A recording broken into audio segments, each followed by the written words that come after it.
If there's one book that took history, art, and about 2,000 years of religious doctrine and just threw it all into this high-octane, desperate chase across Europe, it's got to be this one. Oh, absolutely. We're diving into a narrative where, every painting is a puzzle, every monument is a map, and pretty much every assumption you have about history is about to be completely shattered. And that is the dramatic reality that greets us right from page 1.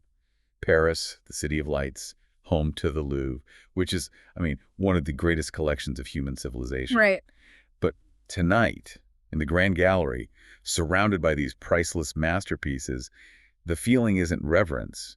It's pure terror. We start with a really shocking crime. An elderly man, the legendary director of the Louvre, Jacques Saunière, is living out his final agonizing moments. And he's been shot. Yeah. But not just shot, it was merciless. The killer used a weapon that was specifically designed to make sure he had a slow, very deliberate death. And that timing is everything. It's so crucial. It is, because with that time slipping away, Saunière does something incredible. Yeah. He turns his own death scene into this theatrical, symbolic warning. He manages to strip himself completely naked, positions his body on the floor with his arms and legs spread out. It's a deliberate echo of Leonardo da Vinci's famous sketch, right? The Vitruvian Man. The Vitruvian Man, yeah. It's supposed to represent human perfection, divine geometry. But here it's just, rendered in pure agony. But his last act is even more disturbing. He takes the warm blood flowing from his stomach and draws this terrifying symbol right onto his own chest. A pentagram, a 5-pointed star. The whole scene is just this meticulously crafted puzzle that forces us to ask the core question of the whole novel. Right. Was this the final madness of a dying man, or was it a final, desperate cry to protect a secret so profound it could redefine modern civilization? Because this bloody message, it points to a map that could shake the very foundations of the Vatican, completely rewrite Christian history, and finally reveal the location of the greatest mythological treasure of all time. The Holy Grail. Welcome, you curious learner, to this deep dive. It's custom-tailored for anyone who wants to extract crucial knowledge quickly and thoroughly. I'm your guide, ready to plunge into the depths of symbology and conspiracy, all courtesy of your Daily Books YouTube channel. And I'm here to help synthesize the complexity of all this source material. This deep dive is based on Dan Brown's seminal thriller, The Da Vinci Code. Brown was already famous for weaving these kinds of academic thrillers like Angels and Demons, but this one created a global phenomenon. It really did. It stands out because it takes genuine, accessible art history and embeds it directly into a modern, just breathless thriller pace. It wasn't just a hit book either. It sparked academic debates, countless documentaries, and it really, truly shook the Catholic Church when it was published because it directly challenged these long-established narratives. Yeah, and for this, we're drawing from P. Demir's translated excerpts and, of course, the extensive narrative analysis done by the Daily Books YouTube channel. It's really a testament to Brown's skill that he can take these historical concepts, like the Priory of Sion, which was supposedly founded way back in 1099, and make them feel like a current, very dangerous threat. Exactly. So our mission today is to decipher this world-changing plot, word by word and code by code. And look, if you want to feel those hidden secrets of history, the coded messages hidden in Da Vinci's paintings, and the tension of a breathtaking chase, You've got to do it. you have to press that subscribe button right now, give this video a like, and sit back because we promise after this analysis you will never look at any painting, any church, or any historical fact in the same way again. We need to crack this narrative wide open. Let's begin the story then. Starting at the moment, our Harvard professor of symbology is unwittingly thrust into the Parisian night. Our protagonist is Robert Langdon, Harvard University professor of symbology. And he's not just some, dry academic. Not at all. He is well known, maybe even infamous in the art world because of his pioneering books on religious paintings and symbol culture. And especially after this widely reported incident at the Vatican involving a secret society just the year before. So Langdon is woken up late in his luxurious room at the Ritz Hotel in Paris. He was actually scheduled to meet with Saunière that very night, but the director just missed the appointment. And the call he gets is from the French judicial police. They're asking him to come to the Louvre immediately to help interpret a very disturbing scene. Right when he arrives, Langdon is introduced to the chief investigator, who very quickly becomes the chief antagonist of this whole initial investigation. Captain Bizou Fache, the legendary chief of the judicial police, the DCPJ. Fache, nicknamed the Bull, is immediately intimidating. I mean, he is tough, described as being a devoutly Catholic man with absolutely zero tolerance for what he sees as irreverence or sacrilege. His voice is even described as this guttural, throaty sound, like an approaching storm. It immediately sets up this incredible thematic tension. You have the rational secular symbologist on one side and the rigid, devout, institutional enforcer on the other. So when they get to the Grand Gallery, Foch points to Saunier's body naked, arms outstretched, legs spread in that deliberate Vitruvian man pose, with the horrifying pentagram drawn in blood on his chest. And Foch, assuming the worst, he explains the initial police theory. To him, this is clearly a satanic ritual. He sees the pentagram and instantly reads, devil worship. And this is the critical moment. This is where Langdon, the expert, steps in to deliver a history lesson that completely shifts the entire tone of the investigation. He corrects him immediately, making the point that Foch's interpretation is, well, it's based on centuries of Christian distortion. He explains that the pentagram is, in its ancient form, a pagan symbol, derived from the Latin word paganus. And this is where the nuance is so essential. Paganus originally just meant dwellers of the countryside. It wasn't malicious at all. No. It simply described people who held onto the older, earth-based, pre-Christian beliefs. And Brown uses Langdon here to really hammer home this point about, linguistic warfare. Langdon highlights how, as the church tried to solidify its power, it intentionally distorted these neutral terms. Yeah, he gives that great example. The term for a loyal country dweller, a villager, was changed over time into villain, which of course means an evil man or a scoundrel. The church weaponized language to demonize anyone who held different beliefs. So the pentagram's true original meaning is the exact opposite of satanic. It's divine.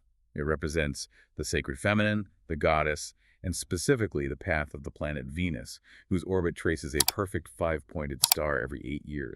So Saunier, who dedicated his life to preserving the history of the goddess, used it as a sign of his devotion. It was a final message to those who would understand the real meaning. And the technical details of the crime scene also show Saunier's brilliant composure under all that duress. He activated a security door, right?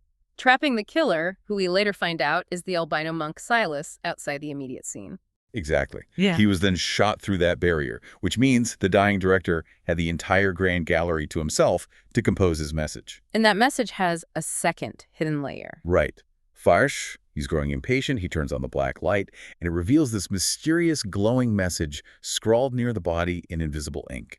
It confirms Saunier used high-tech deception right alongside these ancient symbols. And this is the infamous scrambled code that launches the entire chase. It's got a string of numbers, 133222211185, and then 2 cryptic lines of text, On Jaco Divinial and Ornesan Jelimi.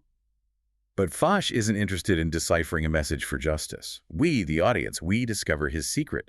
Foch had spotted and secretly erased a line on the floor that he believes implicates Langdon. Yes, find Robert Langdon. Exactly. Foch is totally convinced Langdon is the killer, maybe even thinking he's using the controversy to boost sales of his own upcoming book, Symbols of the Lost Sacred Tooth. It's a classic setup, and Langdon has no idea that a DCPJ agent slipped a GPS tracking device, this tiny metal button, into his coat pocket while he was still at the Ritz. Foch intentionally delayed the arrest, just hoping Langdon would try to flee, which would confirm his guilt and give Foch all the justification he needed to publicly crucify the professor. Face, the bull, is just waiting patiently, totally confident that technology is going to deliver his suspect right to him. Langdon is now completely compromised and marked. But just as he's about to be trapped, salvation arrives in the form of Sophie Neveu. She's introduced as a young, very attractive, and extremely intelligent agent from the DCPJ cryptography department. And her appearance immediately throws Foch off balance because he didn't call the cryptology department. Right. This suggests that someone outside his control has already seen the clues and is starting to connect the dots, which is exactly what Foch was trying to prevent. So Sophie pulls off this brilliant ruse. She goes up to Langdon and tells him she has an urgent message from the U.S. Embassy and directs him to call a specific number immediately. And when Langdon dials it, he doesn't hear the embassy. He hears Sophie's own answering machine delivering this crucial coded warning about the GPS tracker and the danger he's in. And then comes the bombshell that just solidifies everything. Sophie Neveu is Jacques Saunier's estranged granddaughter. And the P.S. that Foch saw on the floor didn't mean postscript. It meant Princess Sophie, her childhood nickname. So the entire message was this desperate generational plea. Saunier was never trying to incriminate Langdon. No, he was giving his granddaughter an explicit instruction to find the one man who could help her interpret the symbols and to trust him with the rest of the puzzle. It transforms the plot from just a random murder into this deep, dynastic secret. They realize they have only moments before Faish figures out Sophie's deception. The entire museum is just swarming with armed police. And Sophie's escape strategy, it relies entirely on manipulating Faish's over-the-top reliance on technology. It's an ingenious move. She takes a small metallic GPS tracking button, hides it inside a simple bar of soap, and just chucks it out the toilet window. And it lands right in the bed of a passing laundry truck that was parked outside the museum. So Fesh and his men, they're watching the signal on their GPS monitors, and they see the tracker suddenly moving at high speed away from the Louvre. Believing Langdon has fled, they all scramble and immediately give chase to the truck. The museum empties out instantly, giving Langdon and Sophie the window they need to escape. Now that they're alone, they can finally focus on cracking Saunier's primary cryptic message. The numbers 13, 3, 2, 21, 1885. And Langdon, the symbologist, he recognizes the sequence immediately, even though it's all scrambled up. It's the first 8 numbers of the Fibonacci sequence. 1, 1, 2, 3, 5, 8, 13, 21. The Fibonacci sequence is famous in mathematics, right? Each number is the sum of the 2 before it. But why did Saunier use it? Langdon explains that this sequence, Leonardo da Vinci, and the pentagram, the symbol of the sacred feminine, are all intrinsically connected by a single divine mathematical concept. PHI, the golden ratio, which is approximately 1.618. And this is where we need to just slow down and really appreciate the depth Brown weaves into his fiction. Langdon teaches this in his artistic symbolism class. The golden ratio comes directly from the Fibonacci sequence. Because if you divide any number in the sequence by the number that came before it, like 21 divided by 13, or 13 divided by 8, the result gets closer and closer to 1.618. It's called the universe's most beautiful number for a reason. I mean, its appearance in nature is just stunningly widespread. Oh, for sure. Think about the logarithmic spiral of a nautilus shell, or the precise arrangement of seeds in a sunflower head, or even the structure of a pine cone, all governed by PHI. It even governs our own human body proportions, like the distance from your head to the floor divided by the distance from your belly button to the floor. It often approximates PHI. Yeah, and the same ratio is seen in the distance from your shoulder to your fingertip, divided by the distance from your elbow to your fingertip. It's just deeply embedded in our perception of physical beauty and symmetry. And crucially for Saunier, PHI is central to art and architecture. It was used in building classical masterpieces like the Parthenon, the Great Pyramids, and most importantly, was used obsessively by Leonardo da Vinci to establish balance in his own works. So the Fibonacci sequence wasn't the secret itself. It was more like a mathematical handshake. It was Saunier's way of saying the real clue lies in the rearrangement of the text. This is an anagram. So they turned to those cryptic lines. O en Draco divinal and onesan jalimi. And after, hours of intense work rearranging all the letters, the solution points them directly toward Da Vinci. The decoded message reveals Leonardo da Vinci on fake saint, which is the key that directs them immediately to Da Vinci's works at the Louvre, specifically to the painting that's often historically associated with having an ambiguous or maybe even a fake saint figure. Their search leads them straight to the Mona Lisa. Of course. And Saunier left a third clue right on the protective glass, visible under the black light. So dark the con of man. And yet again, it's an anagram. Rearranging those letters points them to a different, equally famous Da Vinci work. The Madonna of the Rocks. Exactly. And behind the Madonna of the Rocks painting, Sophie finds the object her grandfather intended for her, a futuristic, ornate gold key engraved with a fleur-de-lis, a traditional French royal symbol, and the letters PS. This is a high-stakes item. It's the key to an anonymous, high-security safe at the Zurich Deposit Bank in Paris. And the novel highlights that these 24-hour operations, the ones that offer anonymous accounts, are controversial precisely because they allow people, often wealthy criminals or art thieves, to stash their assets, protected by strict privacy laws until the feat dies down. But before they can even think about fleeing to the bank, we need to understand the dark force that's tracking them. Right, which brings us to the antagonist organization, Opus Dei. The killer is Silas, the albino monk. He is described physically as just enormous, with this ghostly white skin and striking red eyes. And he belongs to Opus Dei, an extremely conservative and powerful Catholic sect known in the novel for its aggressive recruitment and very strict adherence to traditional rigorous dogma. Silas's motivation is rooted in this extreme piety. He believes pain is good, and that it's necessary to achieve genuine spiritual grace. He wears a spiked belt, known as a cellus, that digs constantly into his flesh, causing perpetual discomfort and minor bleeding.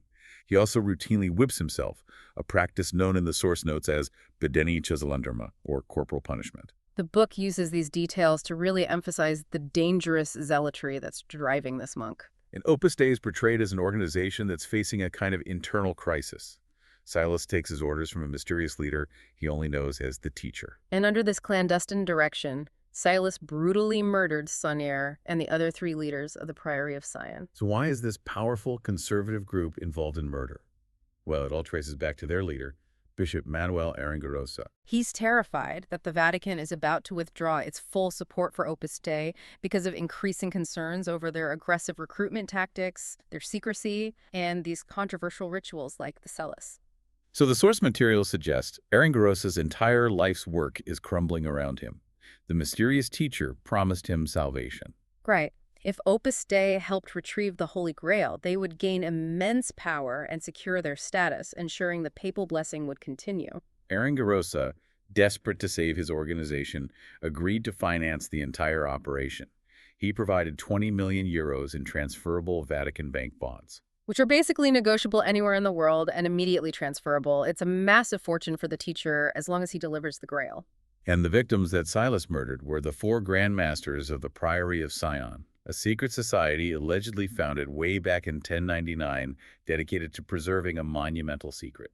Saunier was the last of them. And Langdon explains that the Priory's history is inextricably linked to the legendary Knights Templar. The Templars, formed after petitioning King Baldwin I, were supposedly tasked with protecting pilgrims. But the book alleges their true mission was much more controversial. They were excavating the ruins of the Temple of Solomon beneath their stables in Jerusalem, Searching for secret documents, the Sangreal documents, which were then entrusted to the Priory of Sion for protection. and this hidden history loops directly back to the pentagram's symbolism from the murder scene. Exactly. Langdon explains that the pentagram relates to the history of the goddess, the sacred feminine, that the Catholic Church systematically sought to erase in order to establish its own male-dominated authority. If you look at the historical context Brown provides, the rise of the church often involved a kind of cultural propaganda. It was designed to shift worship from pagan, female divinity like Sophia, wisdom, or the concept of Mother Earth, to the singular male Christian authority. And this narrative, as it's presented in the book, shows a horrifying historical ripple effect. Events like the European witch hunts targeted free-thinking women. Female scholars, mystics, midwives. Precisely. Because they represented an older, female-centric knowledge base. The Church used the doctrine of original sin, Eve's bite of the apple, to make women targets for punishment and suppression, essentially blaming them for humanity's fall. So as Fesh potentially closing in, Langdon and Sophie rush to the Zurich deposit bank. They realize they still don't have the bank account number, but Langdon knows Saunier, who's obsessed with codes, would have made it memorable. They meet the bank manager, Monsieur Vernet, who is immediately suspicious. Langdon, under immense pressure, realizes the numbers on the floor are meant to be rearranged into the 10-digit account number. By taking the scrambled Fibonacci numbers, the 13, 32, 21, 1885, and putting them back in sequential order, the order in which the sequence naturally progresses, They form the unique 10-digit account number, 112-358-1321. the number works. They open the anonymous safe, and they find the prize. A beautiful rosewood box. And inside is the legendary cryptex, an encrypted safe supposedly invented by Leonardo da Vinci himself. The cryptex is a marvel of Renaissance engineering. It's composed of these marble cylinders that have to be aligned with a precise 5-letter code. But the terror is in its failsafe. If the cryptex is forced open, or if the cylinders are misaligned, an internal glass vial breaks. And it spills vinegar that immediately dissolves the secret papyrus scroll hidden inside, destroying the information forever. The stakes are now raised to the absolute maximum. Facing the challenge of a self-destructing puzzle box, Langdon and Sophie know they can't risk guessing. They need genuine academic help. So Langdon suggests seeking out his friend, Sir Leigh Teabing. So Leigh Teabing is a royal historian of England and a world-renowned Holy Grail enthusiast, and he lives in magnificence at Chateau Villette, a sprawling 17th-century palace just outside Paris. Teabing is such a fascinating character in the narrative. A man of vast inherited wealth, Langdon assures Sophie they can trust him because, ironically, Teabing's disdain for high French taxes makes him inherently distrustful of the French police. Which guarantees his loyalty to the fugitives. Before they can even get to the chateau, though, they have a narrow escape. Manager Vernet, alerted by Interpol, tries to detain them. And they manage to escape the bank's underground garage by hijacking an armored truck. They arrive at Chateau Villette, where the eccentric Teabing, who uses metal crutches, greets Langdon with open arms and this almost feverish enthusiasm that the key to the Grail has appeared at his home. Teabing immediately launches into the core thesis that makes the Da Vinci Code so controversial. It's the theory of the Holy Grail, the subject of his own research, which he claims the BBC refused to broadcast because it was just too explosive. And the revelation begins with a linguistic leap. Teabing argues that the word sangreal, commonly accepted as Holy Grail, a cup, is a deliberate linguistic obfuscation. When you divide it differently, the true meaning is revealed. Sangreal. Which translates from Old French to royal blood. And this is where the narrative shifts from puzzle solving to historical revisionism. If the Grail is royal blood, what lineage does it conceal? So Teabing lays out the explosive theory. The Grail is not a cup, but Mary Magdalene herself, a noblewoman, the wife of Jesus, who was of the revered Davidic lineage. And crucially, she was the mother of his child. This union, according to Teabing's theory, united two powerful royal bloodlines and was the true secret that the Priory of Zion protected. But if that's true, why would the church suppress it? Well, Teabing argues that 4 centuries after Jesus' death at the Council of Nicaea, Constantine the Great, desperate to unify his empire under a single religion, elevated Jesus from a mortal prophet to a divine being. And it was by a very narrow vote, right? A very narrow vote. This decision made Jesus divine, but it simultaneously nullified his mortal claims to the throne and, critically, his marriage and bloodline. So the church then needed to systematically persecute the followers of Mary Magdalene to hide this monumental truth, thereby preventing Jesus' royal lineage from claiming any legal rights to European thrones. As an audience member, the sheer scale of this alleged cover-up is just staggering. It suggests the entire framework of Western faith rests on a political decision made centuries after the events. And that historical fact was deliberately suppressed just to maintain institutional power. And this brings us back to Da Vinci. Why is he so central to the Priory of Zion? Because Da Vinci, as a Grand Master of the Priory, allegedly encoded this suppressed truth right into his most famous works, which is why Saunier directed them to the Louvre in the first place. Teabing points directly to the Last Supper painting, which the book uses as its prime visual evidence. Okay, we have to talk about the details Brown highlights here because they are just so compelling. Exactly. When you look closely at the Last Supper, Brown claims there is no traditional chalice or cup on the table at all. No. Instead, you look at the figure seated immediately to Jesus' right, who is commonly identified as the Apostle John. Brown argues this figure has strikingly feminine features, long red hair, and the gentle demeanor of a woman. It's Mary Magdalene. And the space between Jesus and this figure, it forms a V shape, the symbol of the female womb. The chalice, or casa. The figures form 2 triangles.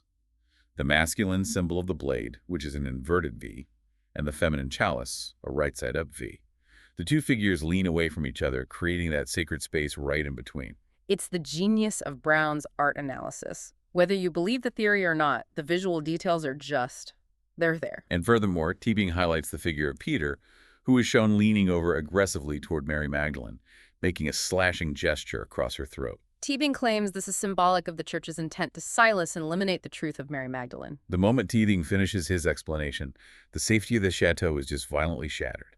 Silas, the albino monk, has tracked them down and attacks the palace. And Teabing, the seasoned scholar, he immediately recognizes Silas's allegiance to Opus Dei. He spots the telltale sign of blood. A dark stain leaking through the monk's white robe, confirming he's using the spiked cellus underneath. But the situation spirals out of control in this major twist. Teabing's butler and chauffeur, Remy Legaludec, suddenly helps Silas. Teabing is brutally taken hostage, along with the prized cryptex, in what looks like a desperate abduction. Langdon and Sophie are forced to flee quickly, using Teabing's personal private jet, the Elizabeth, flying immediately to London.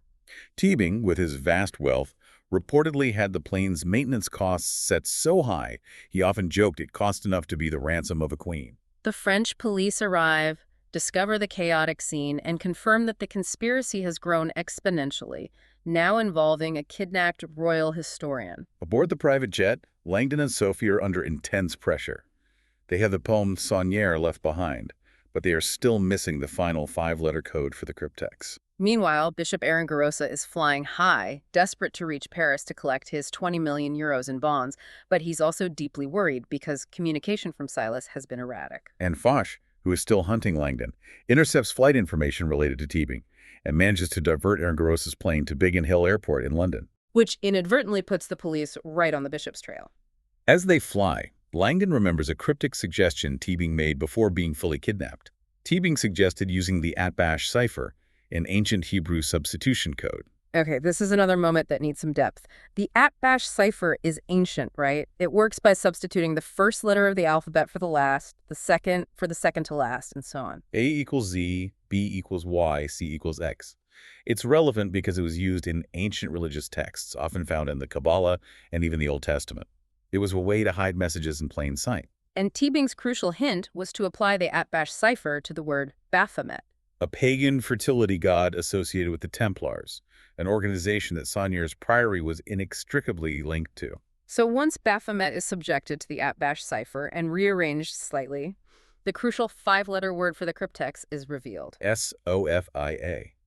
Sophia, meaning wisdom in Greek, and, crucially, a central symbol for the sacred feminine, the very secret they're fighting to protect. They solve the cryptex. It opens to reveal the next clue, a scroll containing a poem that directs them to the tomb of a certain honorable knight, Sir Isaac Newton. The poem identifies Newton as a Grand Master of the Priory of Sion, buried in Westminster Abbey, London. Langdon is initially thrown off because the poem mentions a papa, a pope burying a knight in London, which seems completely contradictory to Newton's non-Catholic status. But the connection to Newton, science, and symbology is just too strong to ignore. So they arrive at Westminster Abbey and locate Newton's striking monument, which features a sarcophagus, a pyramid, and this massive celestial globe. The poem mentioned a sphere, or cure. This is clearly the right place. As they search the tomb area, the tension just snaps. They're confronted not by Silas alone, but by Teabing and Remy, who are holding the cryptex. And this is the absolute climax of the betrayal. Teabing drops his scholarly facade and reveals he orchestrated the entire scheme. He was the teacher all along. He was. Teabing explains his motivations. He believed the truth of the Sangreal was too important to remain hidden. He had used Silas and Aringarosa as pawns. Knowing Aringarosa's desperation to save Opus Dei would make him agree to finance the whole thing with 20 million euros. Exactly. Teabing never intended to share the Grail's location. He only wanted to seize it and publicly expose the church himself. And the cleverness of his planning is astounding. The kidnapping was a complete fake. Langdon finally understands that earlier reference to the limo's minibar. Teabing intentionally pointed out the contents, a bottle of cognac and a can of peanuts, knowing that Remy, his accomplice, had a severe, debilitating peanut allergy. So she triggered Remy's allergic reaction, ensuring Remy would be temporarily incapacitated, but alive. It made the kidnapping look realistic and chaotic enough to throw the police off the scent and allow Teabing to complete the final stage of the search at Westminster, completely unimpeded. At this exact moment, the police converge. Foch and the British authorities, having intercepted Aringarosa and successfully tracked Teabing's identity documents at Westminster, they swarm the scene. Teabing is arrested. Foch retrieves Aringarosa's amethyst ring, confirming the bishop was just another victim of Teabing's con. And Foch, despite getting the money back, faces the media fallout for his earlier false public accusations against Langdon and is left contemplating his own likely early retirement. The fates of the pawns are just tragic. Silas, attempting a desperate escape at the Opus Dei Center, is shot. In his final moments, he tearfully reunites with Aringarosa, who forgives him, and realizes they were both cynically manipulated by Teabing's intellectual quest for notoriety. Aringarosa, stripped of the bonds, is left with nothing but his conscience and the returned amethyst ring. So with the conspiracy neutralized, the final piece of the puzzle remains. Where did the second inner cryptex clue lead? The true solution was revealed to Langdon after all the dust had settled. The final message pointed to the Louvre's inverted pyramid, that striking glass structure in the main foyer. Langdon studies the architecture, and he realizes the profound final meaning. The large glass pyramid, La Pyramide, points upward from the ground, The masculine symbol, the blade. and directly beneath it, hanging from the ceiling, is the smaller miniature inverted pyramid, La Pyramide de Versailles, which points downwards. The feminine symbol, the chalice. The two structures are separated only by a small gap, almost touching. They are the Busac Facada, the blade, and the chalice, symbolically embracing. This union marks the exact spot where Mary Magdalene's remains lie buried, beneath the ground where the two symbols meet. This is the true location of the Holy Grail, the secret protected for centuries. Langdon leaves Paris, just reflecting on the union of symbols, the sacred feminine, the chalice, and the masculine, the blade. A perfect marriage in plain sight, hidden by institutional neglect. We've spent this deep dive exploring a narrative that weaves together these complex codes, art history, religious controversy, and explosive historical theories. And it forces us to ask a monumental philosophical question that Langdon grapples with throughout the book. What is the nature of truth itself? Is a guiding truth, an allegory or a myth that helps millions live better, more moral lives, offering solace and hope, is that worth more than a shocking historical fact that could shatter their foundational faith? Langdon concluded that for millions, religious allegories have become truth, helping people fight and become better individuals. He compares this acceptance to a cryptographer who uses the imaginary number to solve codes. The number isn't physically real, but accepting it allows for the solving of tangible problems in the physical world. Faith, in this reading, becomes a functional truth. And this entire analytical deep dive, brought to you by your Daily Books YouTube channel, proves that what you think you know, whether it's about history, art, or faith, is often just the carefully constructed surface of a much deeper, more complex story waiting to be uncovered. Absolutely. The next time you look at a Da Vinci painting or walk into a church, you'll be looking for the hidden geometry and the suppressed symbols.